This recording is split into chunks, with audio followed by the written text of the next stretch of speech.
खेल के मैदान में कभी फुटबॉल को जोरदार किक लगाने वाले 17 साल के रजत की दुनिया अब व्हील चेयर तक सिमट कर रह गई है। कभी आम लड़कों के लिए उछल कूद मचाने वाले रजत के लिए अब 2 कदम चलना भी दूभर हो गया है। और ऐसा प्रकृति के प्रकोप से नहीं हुआ और न ही रजत किसी हादसे का शिकार हुआ है, बल्कि उसकी यह हालत के लिए एम्स ऋषिकेश के डॉक्टरों पर आरोप है। पीठ पर निकल आई गांठ का इलाज कराने रजत एम्स गया था, लेकिन बाहर निकला तो पूरी तरह अपंग हो गया था। सर कंडीशन ये है कि मैं चल नहीं सकता हूँ और लैट्रिन बाथरूम की दिक्कत है मुझे। मैं नहा नहीं पा रहा हूँ, अपने आप कुछ नहीं कर पा रहा हूँ और जैसे मैं बैठा हूँ तो मुझे बैठने में भी दिक्कत होती है सर। क्या वो जो नट उन्होंने लगा रखे हैं वो बाहर निकलने बैठ गए क्या? हाँ सर, वो बाहर निकलने बैठ गए वो नट। इलाज के नाम पर डॉक्टरों ने 10वीं में पढ़ने वाले रजत के कई टेस्ट करवाए।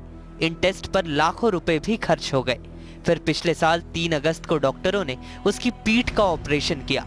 परिजनों में उम्मीद जगी कि अब उनका लाडला ठीक हो जाएगा। डॉक्टरों ने रजत के ठीक होने का भरोसा भी दिलाया, लेकिन जो कुछ हुआ उसने रजत को पैर से विकलांग बना दिया। डॉक्टर पंकज कंडवाल ने मुझे पूरा आश्वासन दिया कि आपका बालक जो है 100% ठीक हो जाएगा। मेरी कम से कम इस ऑपरेशन में 6 लाख तक खर्चा हो गया है और मैंने उनको बार बार पूछने के बावजूद भी ये बोला कि साहब कहीं ये ना हो कि इसकी पाँव की ताकत चली जाए।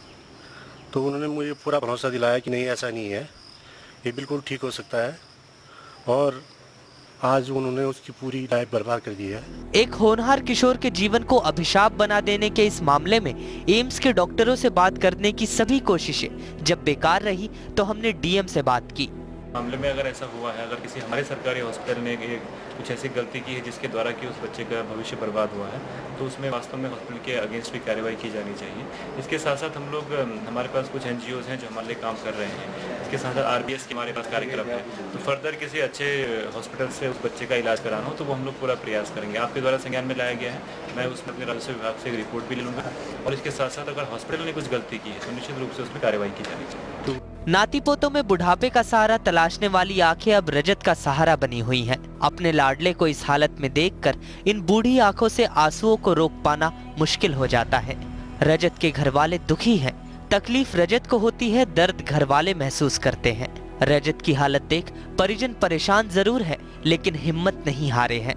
उसके लिए सही इलाज के रास्ते तलाश रहे हैं। साथ ही रजत को अपंग बना देने वाले डॉक्टरों के खिलाफ सख्त कार्रवाई भी चाहते हैं, ताकि किसी खेलते कूदते रजत को व्हील चेयर का सहारा न लेना पड़े।